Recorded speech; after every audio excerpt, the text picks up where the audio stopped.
دیکھیں آدمی جب کرایہ پہ گھر لیتا ہے تو ظاہر سی بات ہے کرایہ دار عام طور پہ 11 مہینے کا تو ایگریمنٹ ہمارے یہاں ہے ہی، پھر آگے اگر رضامندی سے 1 سال 2 سال بڑھا لیے تو وہ کچھ کام تو کروایا گھر میں، کچھ اضافی چیزیں دیواروں پہ لگوایا، کوئی الماری بنوا لی ہے، ساری چیزیں تو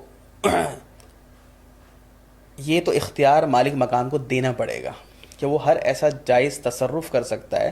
ہاں البتہ یہ کہ وہ ایسا کام نہ کرے بھائی جس سے دیواروں کو دیواروں کمزور ہو جائیں اپن. کمزور ہو جائیں، لیکن جو کام ہے وہ سہولت کے لیے ہوگا. اب یہ شرط لگانا کہ جب آپ گھر چھوڑ کے جاؤ گے تو آپ کی جو الماری لگوائی ہے یا اس کوئی کو ایسے ایسی چیز چھوڑ دو گے. ایسی چیز میں لوں گا تو یہ تو جائز نہیں ہے، کیونکہ وہ کرایہ دار نے خرچہ کیا، وہ اس کی ملکیت ہے. اب اس کے دو حل ہیں.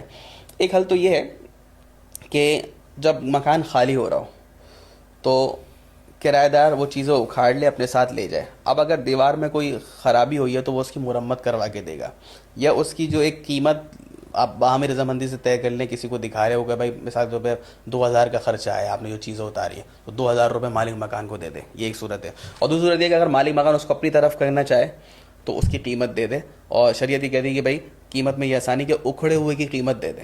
زیادہ ایک چیز لگی ہوئی ہے تو اس کی قیمت اس لیے زیادہ ہے، چیز کی بھی قیمت ہو اور لگوانے کے بھی پیسے لگیں. لیکن اگر وہ مالک مکان کے لیے شریعت نے آسانی دی ہے کہ اگر وہ خصوصاً مالک مکان کی بات اس صورت میں بھی مانی جائے گی کہ اگر وہ بولتا ہے اگر آپ یہ چیز نکالو گے تو دیوار کو زیادہ نقصان پہنچے گا، تو اب تو پھر ایک ہی شک ہو جائے گی یہ کرایہ دار کہ بھائی یہ چیز جو ہے وہ آپ مالک مکان کو گویا کہ بیچ دیں، اور اس کی جو اکھڑی ہوئی قیمت وہ آپ اس وصول کر لیں تاکہ دونوں کا نقصان نہ ہو.